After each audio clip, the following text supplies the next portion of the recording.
I'm Rosalie, a 46-year-old working mom.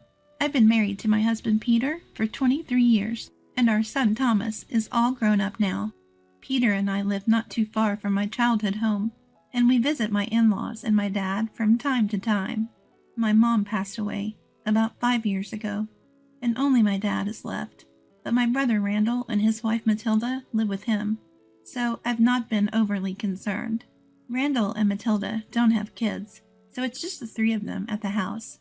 They've been living there for a while and seem to get along without much fuss, but peace was short-lived after my mom passed. About a year ago, we found out that my dad has dementia. My dad retired at 70 and was always a workaholic, so I had my concerns. The loss of my mom may have been a trigger. His symptoms gradually worsened until Randall finally took him to the hospital. I reached out to Randall and Matilda to see if they needed help, but Randall simply said, "Matilda's got it. Don't worry about it." I initially thought it'd be okay if sister-in-law could look after them, but deep down, I had one nagging worry. Randall and sister-in-law aren't exactly kind to my parents. Actually, they're not kind to any of us in the family. I remember, during a visit back home, a neighbor told me that sister-in-law was bad-mouthing my deceased mom and dad to others.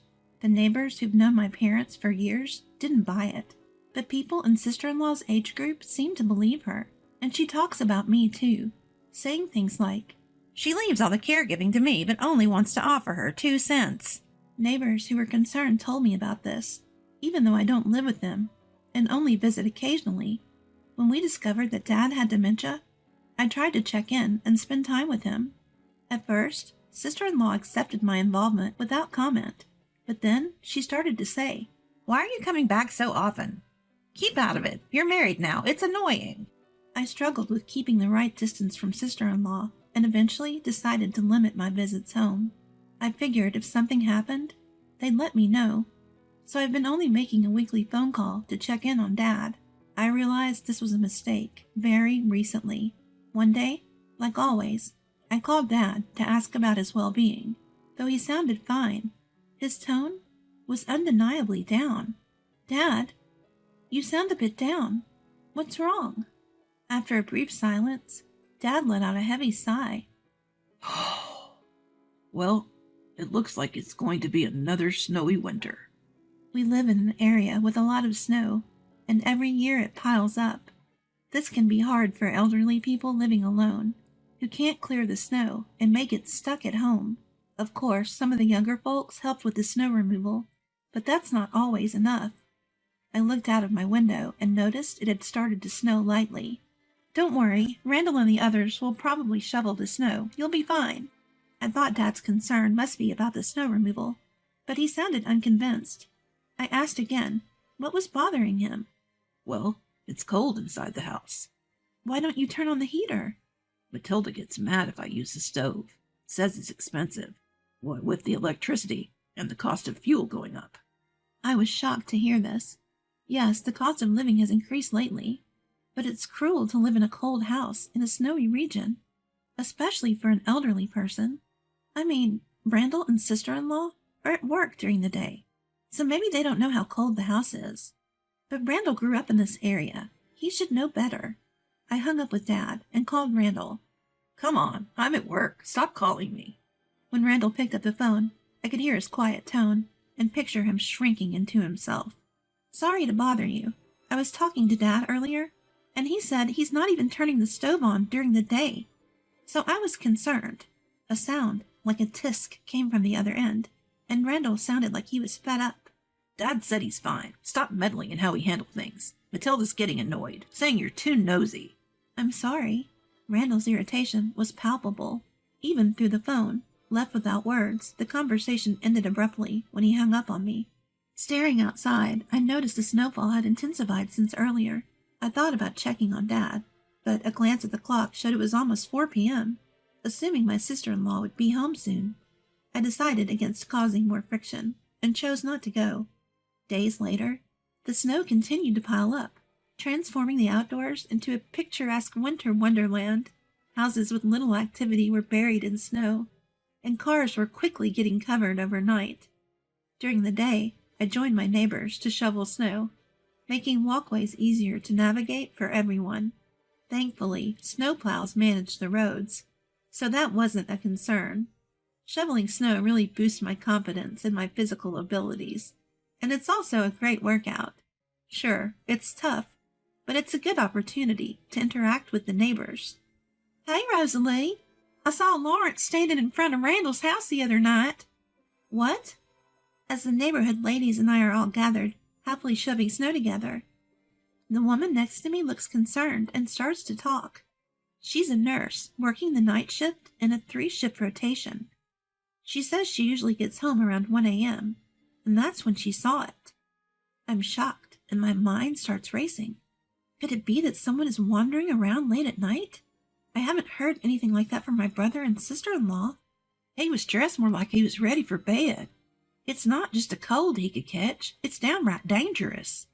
The woman shared this with a grimace, and it felt like she was holding back. Thank you for letting me know. I'll check with my brother and sister-in-law. I didn't have further answers at that point. Once the shoveling was mostly done, and everyone retreated indoors, I called Randall again from my cell phone. But since Randall isn't picking up, I have no choice but to give my sister-in-law a call. Hello? She picked up right away. Hey, is now a good time? What? I'm busy. Clearly the tone in my sister-in-law's voice doesn't sit well with me. I can tell she finds the call bothersome. I heard from a neighbor that Dad's been outside in the middle of the night. What? Oh yeah, we noticed him going out, and it's really troubling us too. At first she didn't seem to understand the gravity of my question, but eventually gave an exasperated answer. Is it safe? I mean, he's not consistently outside at night, is he? Though I never suspected they'd neglect him, my worry for Dad had me pushing for details. My sister-in-law yelled something through the phone and promptly hung up.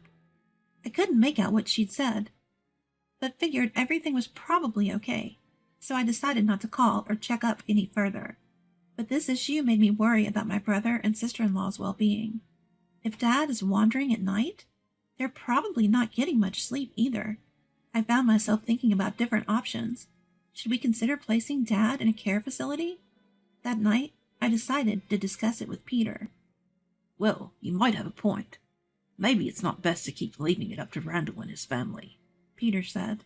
The more we talked, the more Peter seemed open to the idea of a care facility. I could still visit Dad, but if he's going to wander, I'd have to quit my part-time job. I would feel safer if Randall and I both contributed to the cost of a care facility. Exactly. I'll talk to them about it, I said. After hearing Peter's response, I decided to bring it up with my brother and sister-in-law later. But then something unexpected happened that night. Around 2 a.m., the house was quiet. Peter and I were fast asleep. Outside, snow had piled up again, despite our clearing it during the day. Snuggled in our warm bedding to fend off the cold, I woke up, sensing something unusual. I listened carefully, and it turned out to be the doorbell ringing through the house. I checked the time. It was past 2 a.m., and even sticking my hand out of the covers, the air felt cold. This was no time for visitors. Feeling uneasy, I nudged Peter awake. The doorbell continued to ring. Hey, seems like someone's at the door. Peter's eyes fluttered open a bit. Sensing my whisper, he seemed to grasp the urgency, and his eyes widened. Then he sat up to confirm that the sound of the intercom was indeed audible. Don't move. I'll go check, he said. Peter put on a warm jacket beside the bed and went out of the room. Peter had told me not to move, but I couldn't help worrying about him. I gripped my phone and cautiously followed him to the front door. Before opening the door, Peter went into the living room to check the security monitor. I watched the entrance from a distance and felt a shiver of fear at the sight of a shadowy figure. Hey, it's Dad, Peter called out from the living room. Unbelieving, I rushed over and squinted at the faint image on the monitor. It was Dad. Are you kidding? Quickly, turn up the heat, I yelled. I quickly told Peter to warm up the room and then hurried to the front door. Upon opening it, I found Dad curled up and shivering just beyond the threshold. "Dad, what are you doing out here? Come inside." I draped my own jacket over my shivering father and ushered him inside. Dad came in stumbling weakly and sat down at the entrance. "Peter, help me." I couldn't lift Dad by myself, but Peter rushed over and helped me carry him into the living room. Hearing the commotion, Thomas rubbed his eyes and came downstairs from the second floor. "Hey, give us a hand." Thomas saw Dad as well as Peter carrying him and quickly realized what was happening. He rushed back upstairs and came down with blankets and a comforter. "Dad, sit here." Peter guided Dad to a chair near the stove. Under the light, I see Dad shivering, his pajamas soaked from the snow and his face pale. His lips have turned blue, sending a shiver down my spine. It's clear he's in danger. "Hey, warm up a hot towel, quick. Oh, we've got that big bucket, right? Fill that with hot water, too." Dad's feet are bare, and not just his toes, but his entire feet are turning blue. Stunned by what I see happening to Dad, Peter efficiently starts giving directions. Thomas follows suit, taking action. "Dad, what happened?" I ask Dad, who sounds shaky, but seems like he can't talk properly because his lips are trembling from the cold. Without wasting a second, I grab my cell phone and call Randall right away. I immediately call Randall on my phone, but it's not him who answers. It's sister-in-law. "What do you think you're doing, calling this late?" Sister-in-law seems like she was already asleep and asks in a raspy voice. "It's about Dad." "If you mean father-in-law, he's asleep. Don't call in the middle of the night." I try to tell her that Dad is at our house, but sister-in-law cuts me off, shouting. This irritates me.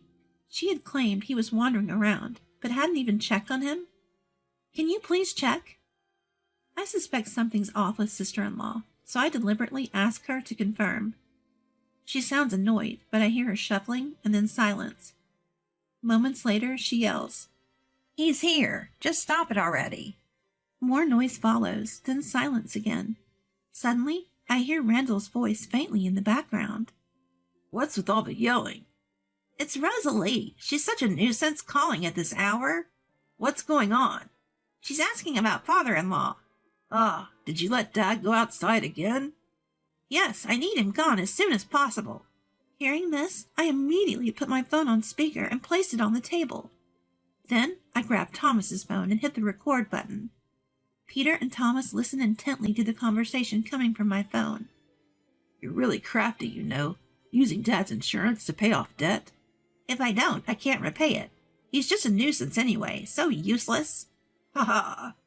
Rosalie actually believes that Dad is wandering because of dementia." I'm shocked at what I'm hearing. Tears of sorrow streaming down my face. I can't believe Dad doesn't have dementia and wasn't wandering at all. I've been fooled by my brother and sister-in-law. That woman is such a fool, but now, even if something happens to father-in-law, no one will suspect her. After hearing all that, I hung up the phone. I stood there stunned, not knowing what to say. Peter snapped me out of it, telling me to get it together. I snapped back to reality and realized I had to protect Dad. So I immediately called the police on my cell phone.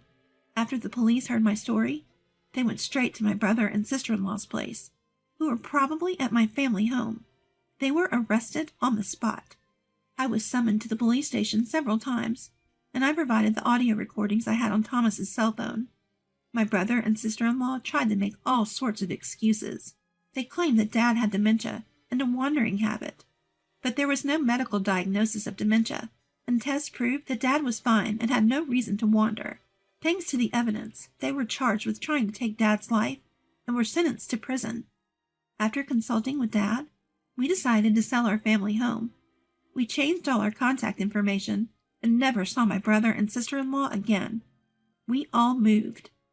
When I asked Dad why he hadn't talked to me about the terrible situation he was in, despite not having dementia, he just said he didn't want to be a burden and didn't elaborate further. Dad was always a kind person, never the type to raise his voice even when he was verbally abused by Randall. And since Mom passed away, he's been like a living ghost. I wondered if he too wanted to move on. But Dad never spoke about it, so the truth remained unknown. "I'm sorry for being a burden," Dad told Peter and me, while we were cleaning up at the new place. Dad, I'm glad I could protect you. That will never happen again." At those words, Peter also smiled and said, "Exactly." Dad gave a faint smile in return.